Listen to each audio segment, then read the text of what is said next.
I'm Scott Schober, Cybercrime Magazine guest host for today's discussion on security awareness training for employees. Today we're going to take a look at how small companies defend themselves against phishing scams and potential ransomware attacks. And joining me in the studio is Frank Zinghini. Zinghini, thank you, Frank.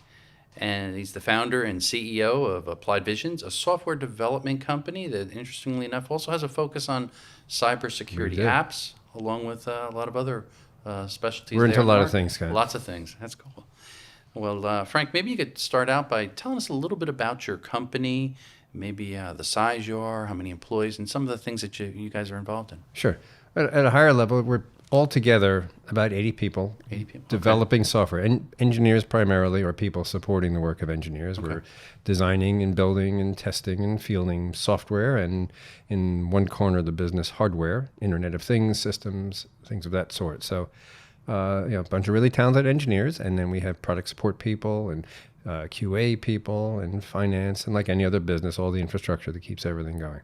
Also, we have in the studio here with us is Kyle Metcalf. He's the CEO at Inspired eLearning, a security awareness training company. It's based out of San Antonio, Texas, with a global customer base. So let's jump right into find out a little bit more, maybe to start with. Frank, you want to give us a little bit deeper background and some of the specific things you guys are doing, especially in cybersecurity? So there's actually a couple of activities going on under the one umbrella of the company. So the main business of the company is building software applications and systems for other people, commercial systems, digital transformation, mobile applications, cloud applications across the board, helping businesses connect with their customers digitally, build digital products, build mobile apps, and so forth. There are a couple of interesting corners of that business. About 15 years ago, we got involved with cybersecurity research for the federal government. There's a lot of work being done in understanding what's behind the threat of cyber attack and how to counter it, how to make better tools, how to educate people on avoiding these things or being prepared for them. And we've done a lot of research for the Department of Defense, the intelligence community, and over the last several years, Department of Homeland Security, who considered it part of their mission, or they did consider it part of their mission, to secure the public internet. They've backed off from that a bit lately. I mentioned we have hardware engineers as well. We have a group in Pittsburgh that does Internet of Things development.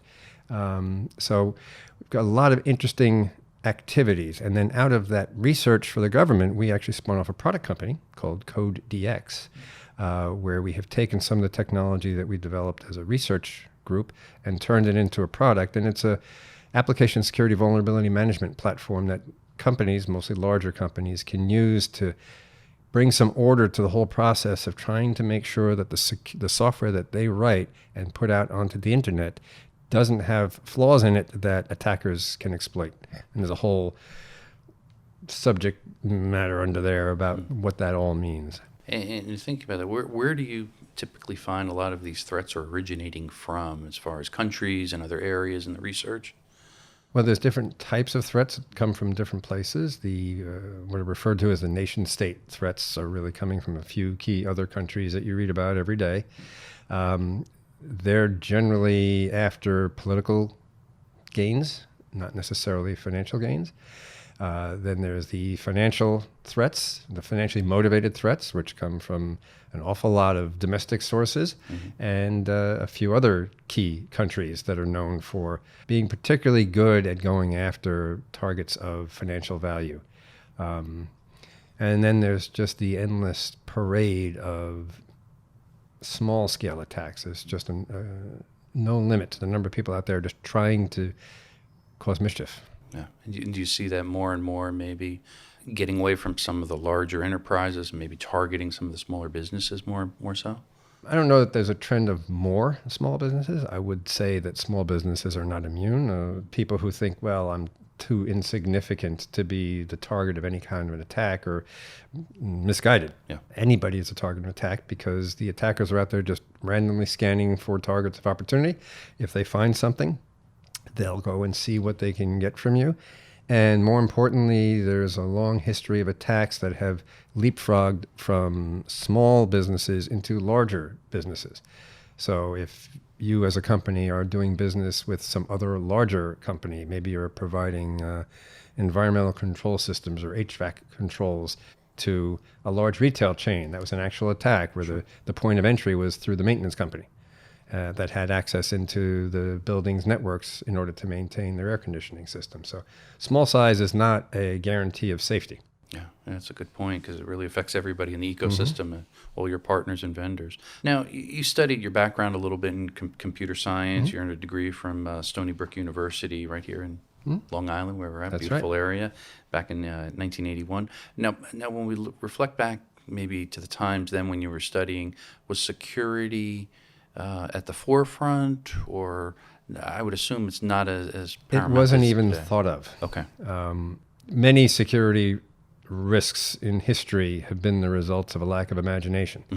And it took an awful long time before people finally started to accept, and are still trying to accept, the notion that if you connect your business to a global network, you might be putting yourself at risk. So there was no talk of security when I was first starting out. And I was involved with the very, very first stages of the internet back when it was called the ARPANET. And security consisted of, you had to have a login on the machine, and that was about it. So no, it's been a long time coming, and we're really not even there yet. I mean, there's a lot more awareness about it and a lot more energy going into it. But you poll enough people and you'll get a sizable percentage who say, that doesn't matter to me. Now, after you're graduated from college there, you worked for about a decade or so as a software engineer, doing software development for two different companies there. Did you ever see yourself heading down the path where you're going to kind of start your own company and forge the way you are now? Well, that was sort of a plan at one point.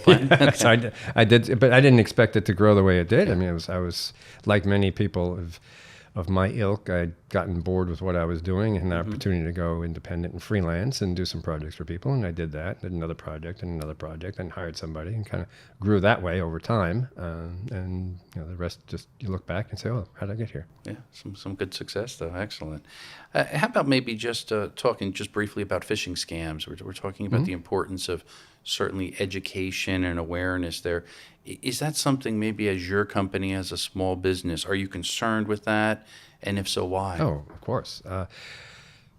Phishing is, to me, the worst of it all, because it's insidious and it's so easy for even the most sophisticated of users to just be in a hurry or not think or just click on something that they're not supposed to click on. And it's bad enough worrying about my mom doing it, and she's done that. But we've got PhDs in the office who is like, I clicked on that thing I didn't mean to click. And part of it is just because it's easy to do that by accident, by getting caught up. But the other part is they're just, the phishers are getting better and better and better. And I see things come through that look convincingly like they're from Chase Bank or from whomever. And, I know enough to be suspicious, and it's easy to look at it and find out if it's real or not. But the average user can get caught up on that. They're so credible now. If you go back a number of years, we kind of laughed. Yeah. Well, actually, there's still a bunch of it that's laughable, which always kind of there still mystifies me. It's like, who clicks on these things? And the other thing, I just flat out resent the amount of time it takes out of my day to dig through all that stuff. And I realize that every one of the other people in my office are doing the same thing and looking at these things and deleting them. The latest thing now is fake voicemail messages. I don't know if you guys see those. I probably get 30 of those a day. Phishing. Yeah, is that what it's called? Yeah, that's what it's Phishing? called. I hadn't heard that one. It's getting popular. And then, there's, when you get deeper into it, there's the spear phishing, which we see a lot in the government, in the work that we've done in the government. It's a big threat there because there's so much public data available that it's easy to craft a very credible spear phishing message. But even in the private sector, especially with all the data breaches that have occurred, people think, oh, well, that wasn't so bad. They didn't get credit card numbers. I forget which one just happened. It might have been Capital One. Where they said, oh, it's okay, really. They just got everything but your credit card numbers are all right. It's like, oh, so now they know I have an account with Capital One. They know how many accounts I have with Capital One. They know my name and address and so forth. So now I get a finely crafted email from Capital One that's got my name in it. It's got the last 4 digits of my account number. It's got all this stuff that says, it's okay, you can trust us. We're in your wallet. So yeah, it's maddening. I wish these people would spend their time and energy doing things for good. Yeah, that's for sure. Maybe Kyle, we could chat with you for a minute here. What do you see with small businesses, and maybe in contrast, how they differ from some of the larger enterprises in terms of some of the risks and things that they're dealing with?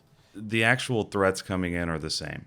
So you have phishing is by and large the number one threat. It's a shotgun approach of making an email look similar to FedEx or Capital One or Microsoft or whatever it may be. You send it to a skillion people and hope that someone clicks on it. And someone does, and they put in their credentials, and then now all the money that's spent at the enterprise on these security systems and hardware and millions of dollars of intrusion detection, et cetera, is useless because someone's walked in the front door the correct way. And so that threat at the enterprise level bypasses all of the security that's in place. Same threat at the SMB level bypasses the security, whatever security is in place. Yeah. Typically, you don't have as big of a budget. But in a lot of cases, what we've seen with small business is the risk is even greater because you don't have, one, the capital to go and pay a ransomware or hire a team of forensic experts to come in and figure out what happened. But they can really damage your reputation, and sometimes that's the worst thing. If something happens, someone gets into your system, someone starts sending spam from your domain, Right. and it's legitimate from your domain and not spoofed, your customers aren't going to trust you anymore, and that can be the end of your business. That's a really good point. Thinking about phishing, is it a combination of things? The price to entry, it's not that difficult for a cyber criminal to get into phishing overnight if they want to. There's no it's infrastructure attractive. cost. Yeah, and I guess the other side of the coin is that it's effective. People are still clicking on those phishing attacks, which is affecting industry across the board. So something has to be done. That's for sure there. Well, maybe talking about that a little bit as a segue, training. Thinking maybe, Kyle, about some of your employees there. Do you train them on cyber risks, on the different types of phishing scams that are out there, and what are some specific ways maybe you could share with us what you guys do? Sure. So we would consider ourselves the gold standard. We have to be. Right. It's your business. Yeah, We're in trouble. Yeah, what we sell is training, education, and then phishing simulation. And what we do is we do monthly trainings. We do monthly phishing simulations. We have data from our customer set that shows that you're 30% less likely to click on a phishing email if you send a simulation to your employees once a month. And a simulation is, we have a tool that employers can use to send fake phishing emails of varying degrees of difficulty to their employees, and you figure out who's going to click on it, right? And we've seen, it's interesting, there's no real consistency across SMB to enterprise on how companies deal with someone clicking on that link. We've seen some big enterprise where click it once, it's public shaming your boss, et cetera. Click it twice, public internet access is killed for 3 months. Oh, wow. Click a third time, That's painful. no more public internet access, period. Wow. Only a handful of sites that have been deemed okay by the company will go through. Other companies just don't do anything. You click on it, you get the next email that says, or the pop-up page that says, Shame on don't you. don't do that again. We automatically enroll people in courses based on the type of threat we've sent to them. So if it's malware, they're going to get malware training. If it's a password engineering, they're going to get password engineering training. So it's specific to them, and we implemented what we call a security first culture, playing off the whole safety first culture. And that is something, every meeting I have, I always open it with saying security first. We need everyone to just take a moment, look at it 2 or 3 times and figure out what's going on. I get multiple emails a day, or people stopping by my desk every day asking, hey, did you just send me a note requesting that I go and do this task for you? And the answer is no. And they see that it's not from me, it's a spoofed email. It looks like it, but they're trained to do that. And so we have a really great track record, not perfect, but we have a really great track record of employees finding these types of threats and submitting them. It's a button called Fishhook, where if you see something that looks like spam, you hit the button in Outlook and it sends it off to our team, who then can take a look at it and figure out how malicious it actually is. That's cool. So I guess you can kind of say it's not really teaching the employees. It's more training and kind of modification of your behavior, so you don't keep falling for these different types of evolving phishing threats in a sense. Sure. So the best way to do it is you establish a baseline. So we send out a test that we called PsyQ, your cyber quotient, and it's 10 questions, randomized. So not everyone gets the same questions because we know what happens there. Randomized questions that come out, and then you get their result back by department, down to the individual. And I can say, gosh, marketing is really susceptible to social engineering, whereas, engineering is really susceptible to phishing. Then I can base the training to those different groups on that. But what typically happens is you get your baseline and then you send out a base fundamentals course. You need to check the box and make sure that everyone is trained on everything. And this is typically a 15-minute or ideally a 30-minute. The tryhards, we have a 50-minute course that you can put people through. It's a lot of time. And this covers all the threats: social engineering, password management, phishing, vishing, smishing, USB baiting, all the terms that we talk about. And then from there, it depends on really how adaptive you'll let our program be. The program can figure out who needs training and what, and we will do monthly bite-sized training courses, 5 minutes, 3 minutes, animated video, something more entertaining. But the reinforcement of the material is really important to retention. We've got our chief learning officer and his team are experts on adult learning theory and the psychology of retention, and so we follow their best practices, and it works really well. What we come up against when we talk to companies is what I would call time budget. How much time do you really want your employees spending in a month, a quarter, a year sitting through this training? Grudgingly, right? I'll be the first one to say that security awareness training is not a sexy thing. Like, no one's lining up to take it, but it's a very, very critical thing. And so, how much time do you want to, take your employees away from what they're doing into doing the training? And so that's a conversation we like to have up front, is really how much effort do you want to put into this? And if you listen to Gartner, they'll tell you that 60% of the market's just trying to check a box, right, enterprise and down. Which is true of a lot of security, by the way. That's a whole nother issue. Yeah, it's unfortunate because it should be more than that. And it leaves companies very susceptible. But the story that we hear is that the CIO, CISO, whatever the acronym is that is responsible for security, the sexier stuff is the technology. It's the software, the applications. All of those things get the millions and millions of dollars. And so, when we come in, and it's a relatively inexpensive offer, there's a lot of hoops that have to get jumped through to get this rolled out, when all of that other stuff is completely useless, again, if someone walks the bad guys in the front door. Yeah. Right. Frank, maybe we can get some of your thoughts Sure. talking about phishing there. How important is that training aspect within your organization for your employees? Well, training is very important, although I'm actually really interested in your product because we don't do it nearly as well as you do. Is the phishing simulator part of your product? Mm-hmm. Yes. I'm very eager to learn about that stuff. We do regular training. We have a lot of required training that we have to do, in part because of the work that we do for the government. So there's a lot of awareness training. I haven't gone down the path of the simulation or pushing training to the individual developers, although we built some technology to help do that sort of thing. It is very important. We talk about it a lot. It is interesting when your primary audience considers themselves to be very smart and savvy, and they just sort of roll their eyes about, oh, yeah, right, security awareness training, like I don't know this stuff. And then they go and they click on a link. So it is very important, and I'm sort of interested in learning more about Kyle's products. Yeah, excellent. How about from the standpoint when you're hiring new employees, what kind of background do they have? Typically knowledge about cybersecurity? Are they savvy with phishing already? Or is it something that at the onset you're training them immediately and getting them up to speed? Well, some of the people we would hire would naturally be proficient in that because we do cybersecurity work, but that's not everybody that we would hire.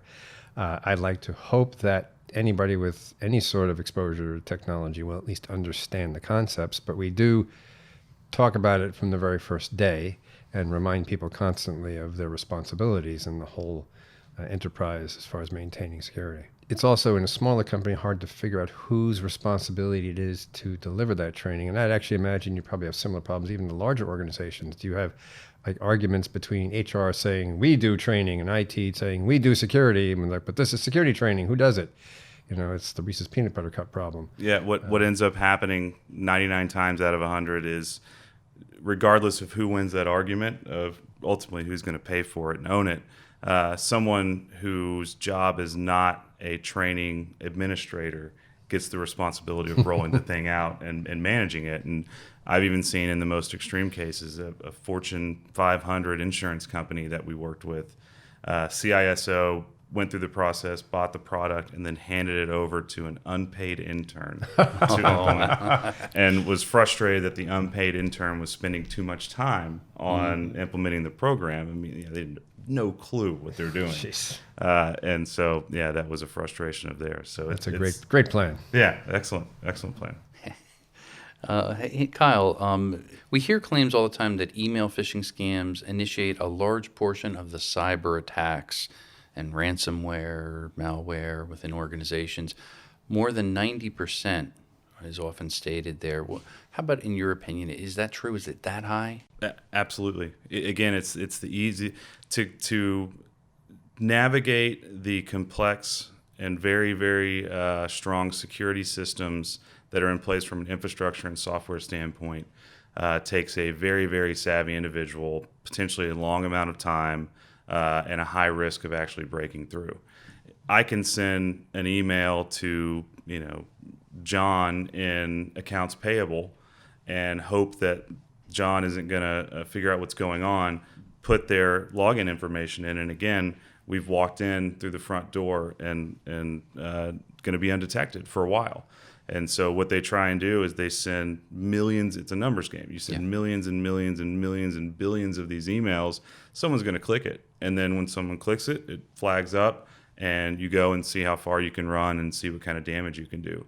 The other piece is malware that's going in is as an attachment. All you have to do is click a link. Open a PDF, open something that looks legitimate, and it's on the computer and you're none the wiser. Now your computer can be logged, it can be viewed, everything that you type, it's sent back. And then again, the plan is to use sensitive credentials to gain access to the system in a proper way versus breaking in. And that's been proven to be a very effective way to hack into companies. And you just take advantage of human error. It's never going to go away. And, we always say as long as there's bad guys and as long as there's human error, training is absolutely critical. And training versus catching is another thing we talk about quite a bit. It's important to do phishing simulation to see where the threats are within the organization, but catching someone isn't the goal. Prevention is the goal. And so the more training that you can do to prevent people from getting caught, the better off you are. That's what you mentioned, behavioral modification, and that's really what that's all about. Yeah.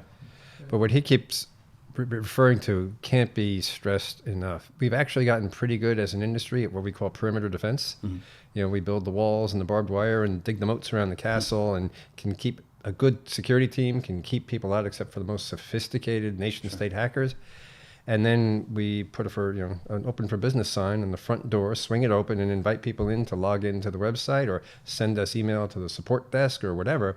We're inviting them in, and there's an infinite number of ways that those people that you can invite in can turn out to be bad actors trying to use your own products against you. Yeah, that's a good point.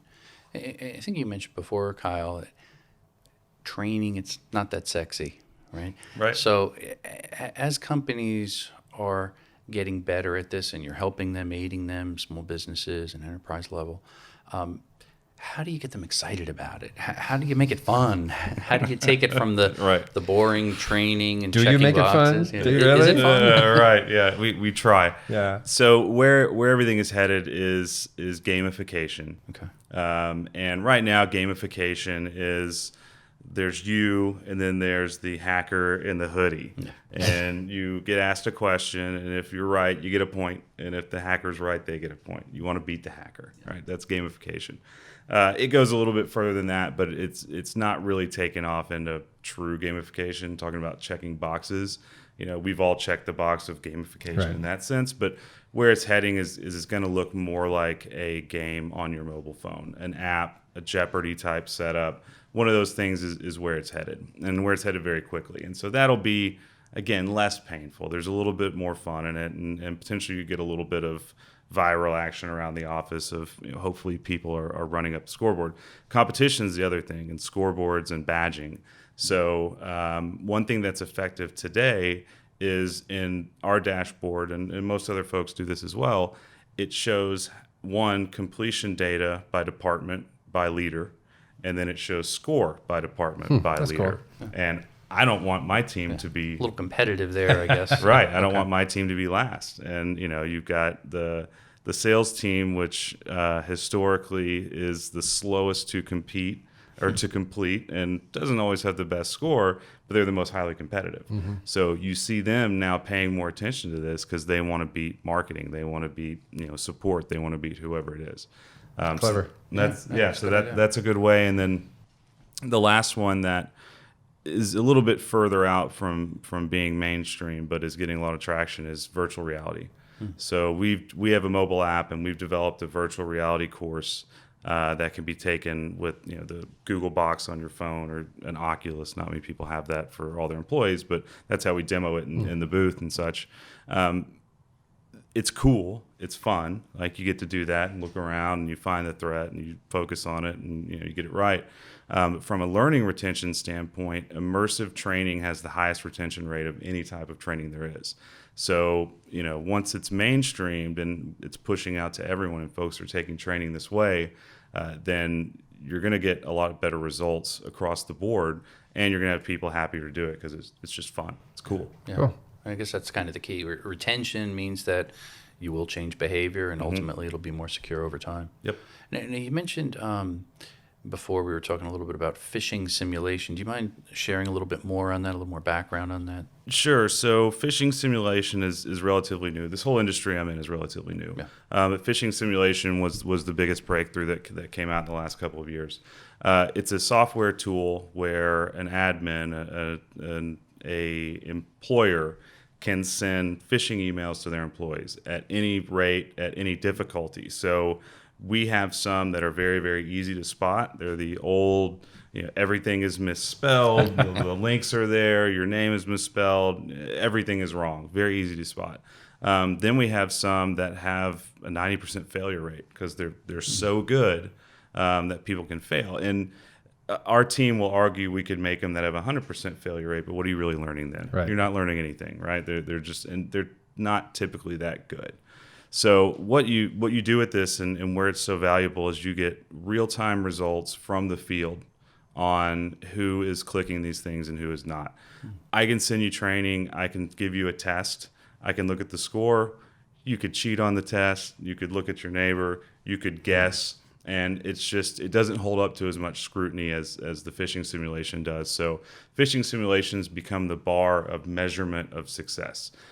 We hear from customers all the time, and what we tell them is, as I talked about earlier, baseline and then train, and then watch your phishing simulation results throughout the year.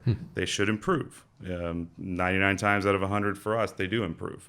And results across different folks vary. And it's one, are you really doing the training and forcing your people to take it? Are you giving them the right training? That all goes into it.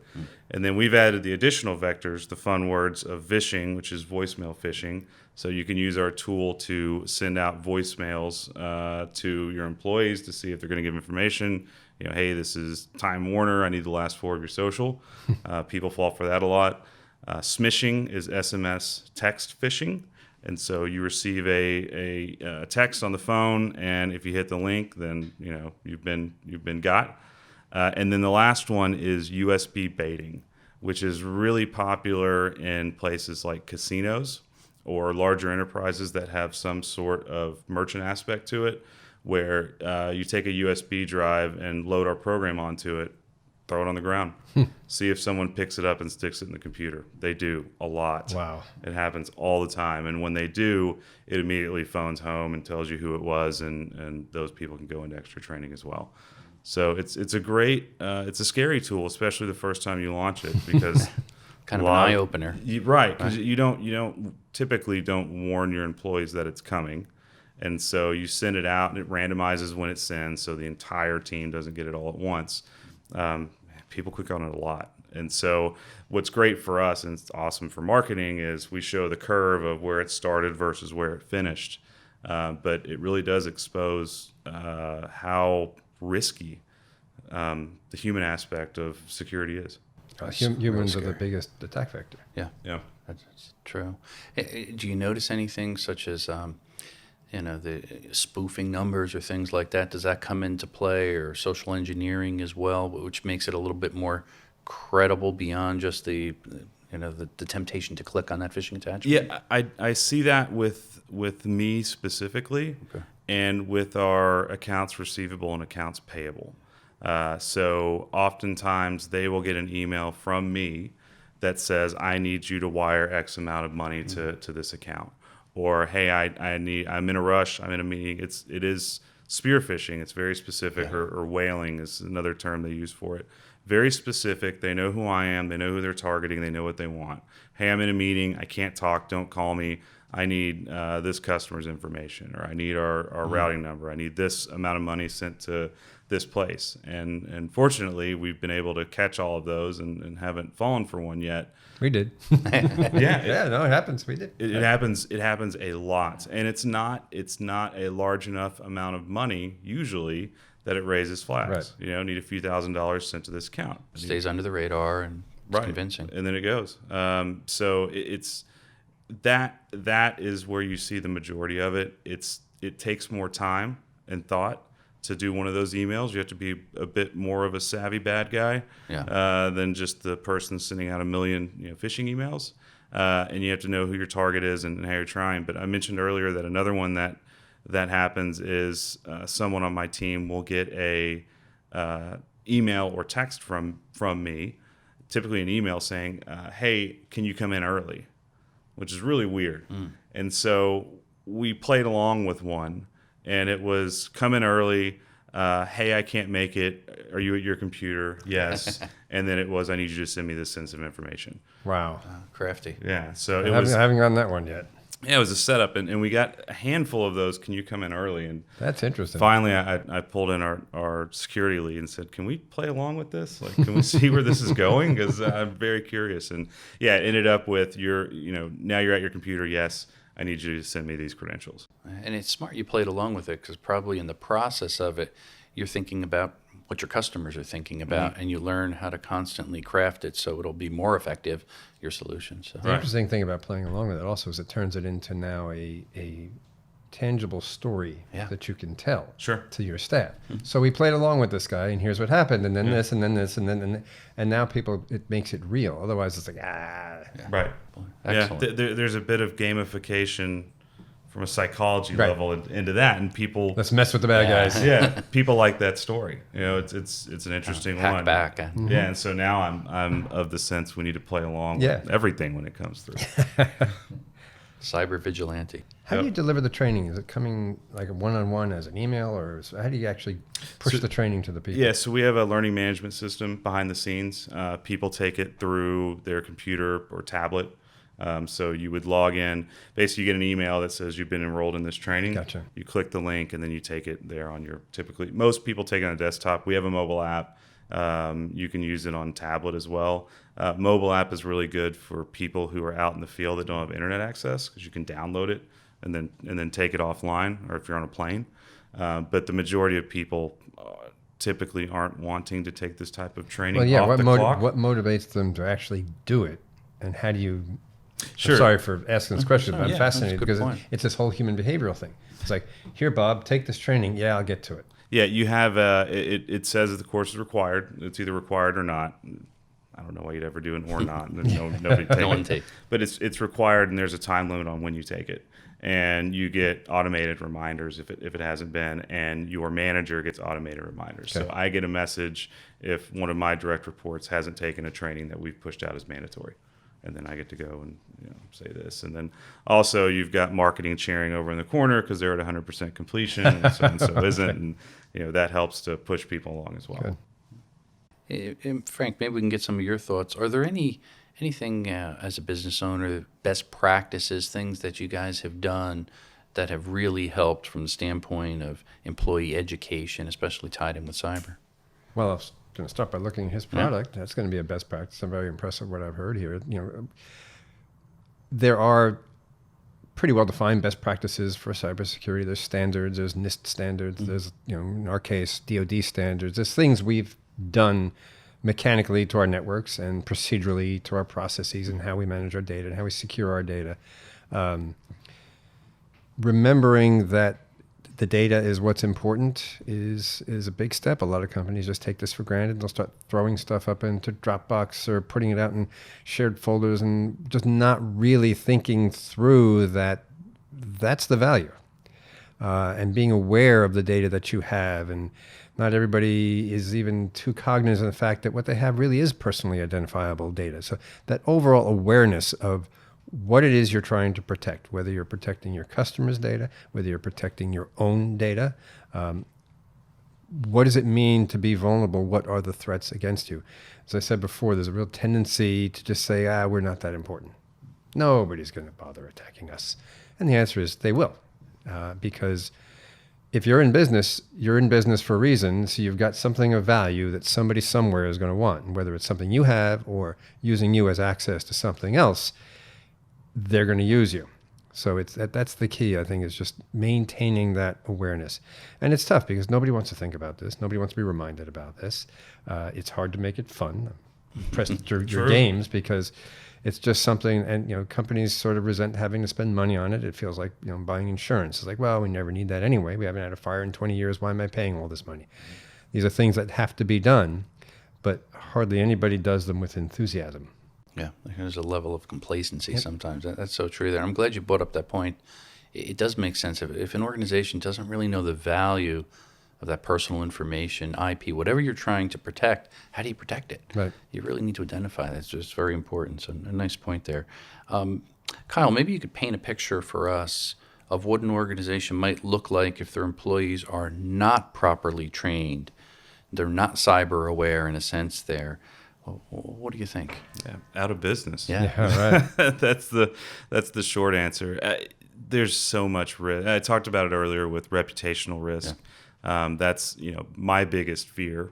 As a company that does this is that someone on our team screws up, makes a mistake, and now there's a very public breach of a company that's supposedly providing this training to folks. And then you talk about the financial aspect of it. If you're a smaller business, you don't have the means to potentially go in and fix what could be broken. Ransomware is crazy, where these hackers will take your most sensitive information that you need to run the business day to day and lock it up. That's a nightmare. And then they say, pay us $40,000. The amounts are getting higher, but it's typically something like that. Pay us $40,000, $100,000, $200,000, and we'll let it go. Now the FBI will tell you don't pay it.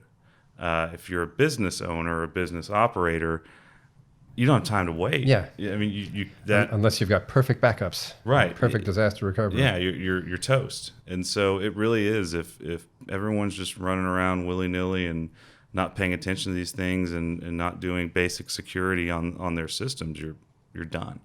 I think the underappreciated risk is what you mentioned earlier, which is reputational. Yeah. Now, small company like me, I might go, well, so what? But you think about how much time and energy and money has been spent over the years with commercials with Vikings and Samuel L. Jackson and all that to promote Capital One. And now you hear Capital One and you think, oh, the hack. Yeah. That's all you think about when you hear Capital One anymore. So that's enormous, an enormous impact to an organization. Yeah, reputation. And Experian and all those guys. Yeah, I think Target, there's so many of them that we make this association with all the time.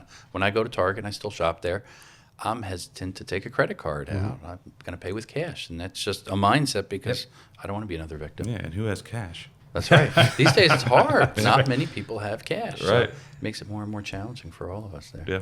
Excellent. Frank, do you have within your organization a dedicated IT manager? Yes. Okay. And since you do there, does security awareness training kind of fall under their responsibility, or how do you handle that within an organization? Yes. In fact, we have an IT manager who's been specifically trained up and certified in information security and cybersecurity. Beautiful. And he's got the long list of initials after his name with all those certifications because we don't have the depth to have a separate security team, to have a separate CISO. Many organizations do, and God bless them. We don't have that, so we have one player. But yes, his responsibility is to oversee all of that. That's beautiful. And that's a good kind of set the bar for other small business owners to think that way with the like mindset. Because you can't always Yeah. hire everybody and have a department for everything. And frankly, if you can't even hire that, there are third-party service providers who do these things. But when you interview them, when you select them, make sure you're looking at them through a lens of security. Everybody knows a guy who does IT, right? Yeah. Before you hire that guy to set up your systems and run your network, dig into the security background. What are this person's certifications? Maybe look for a different service provider that has a security specialty. They're out there. There's plenty of capable small businesses providing these sort of managed security services. Find one. Yeah, that's a great point there. Excellent. And maybe jump over to you, Kyle, there. Small businesses clearly have limited resources, and that's certainly true. Probably across the board there when you contrast that to any large organization, large enterprise. Does that present a special challenge maybe when it comes to security awareness, training, phishing simulation programs as we talked about? Yes, but it doesn't have to. Okay. And so, commercial alert here. When I joined Inspired eLearning 2 years ago, I talked to Gartner, and again, if you believe them, 60% of the market's trying to check a box. Inspired eLearning at that time was very targeted on large, savvy enterprise customers. They knew what they wanted. They wanted to customize the content. I want everyone, these colors, wearing these shirts, et cetera, et cetera. Very specific audience. Someone who didn't have those resources wasn't a fit for us. And so one of the things that I took on and the team built out was a product that took that enterprise class best in breed content and made it available to everyone. And the product is off of our culture, which is called Security First.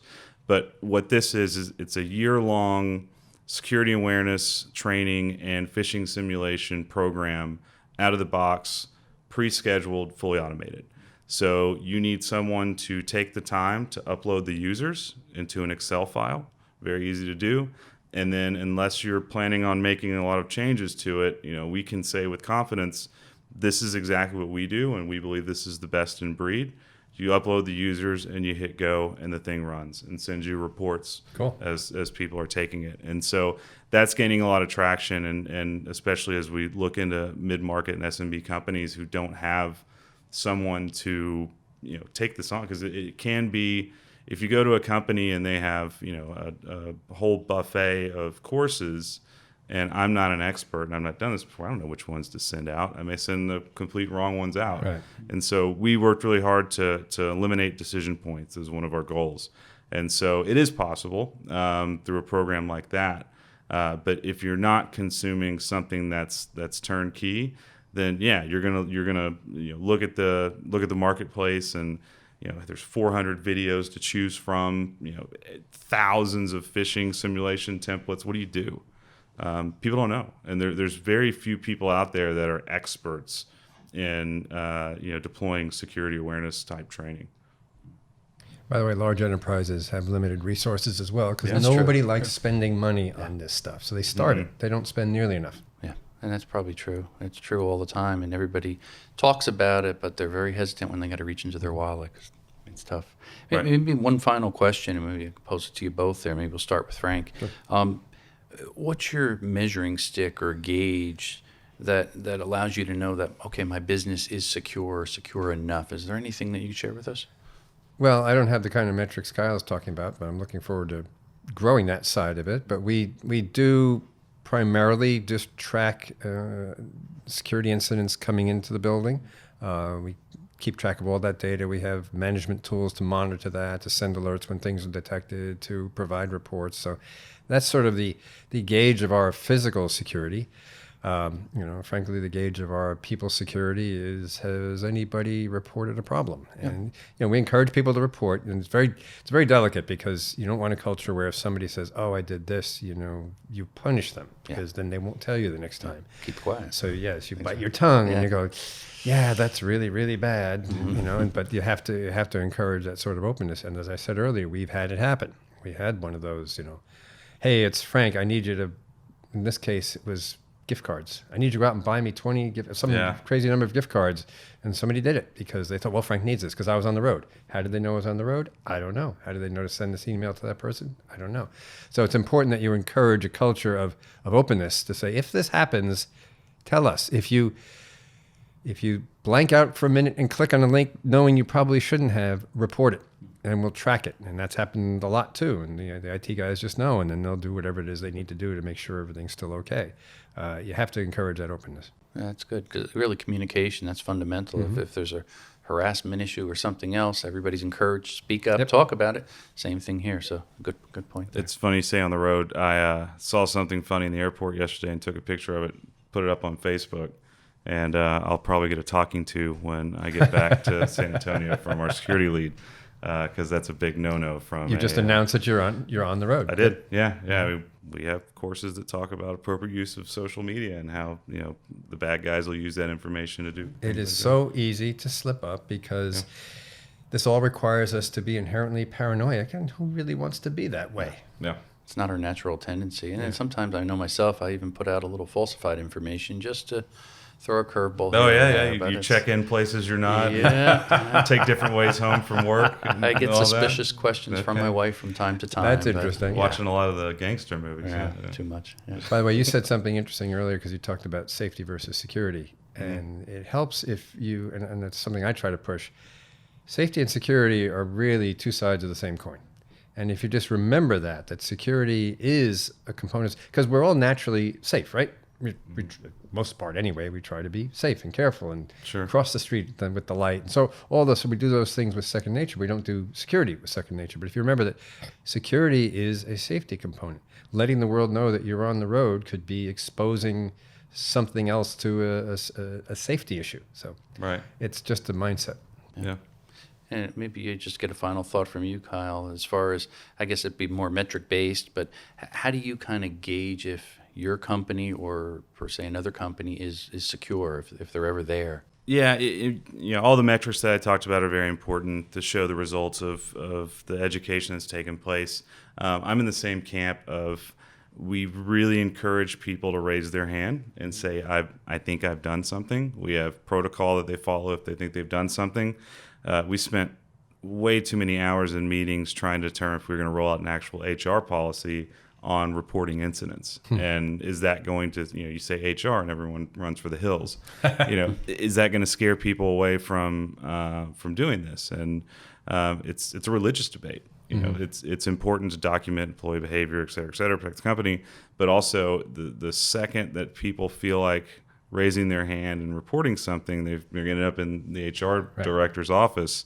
They're not going to want to do it. Why are you writing that down, Kyle? Yeah, right. Exactly. Yeah, exactly. And It's going to go on your permanent record. It is. Yeah, we have to document this, and you sign this, and I'm going to send you a follow up with all of this, and keep it. It scares people. So it is. And I don't know the right answer. I can argue both sides with conviction. So it's really difficult. But measuring the number of incidents that come in, they're going to happen. Measuring the number of incidents that are reported is really important. Another metric that we look at that I don't think is really baked into our products is how many people didn't report that phishing email that they received. Because a lot of folks will, and they'll click on it because, again, there's a button you can hit to package it up and send it off to IT. How many people didn't, and why?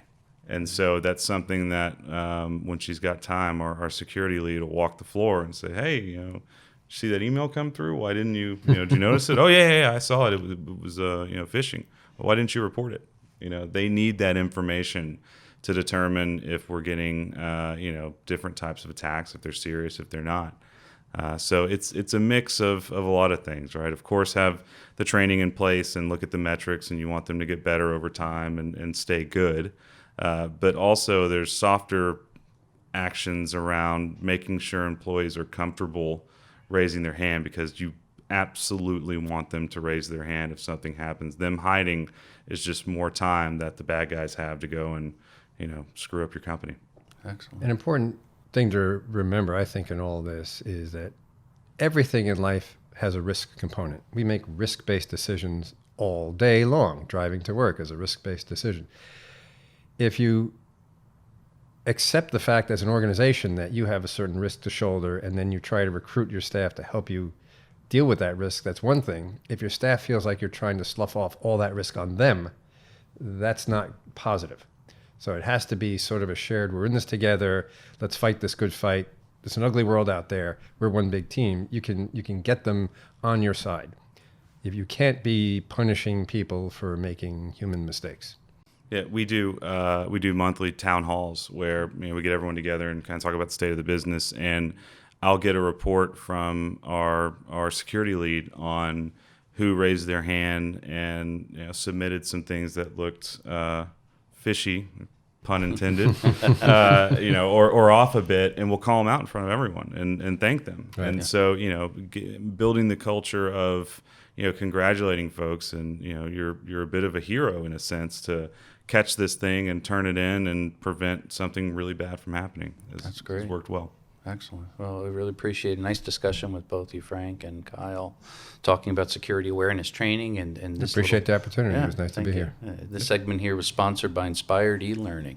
So thanks for a great I've heard conversation. of them. Yeah, Me too. good company. Very good.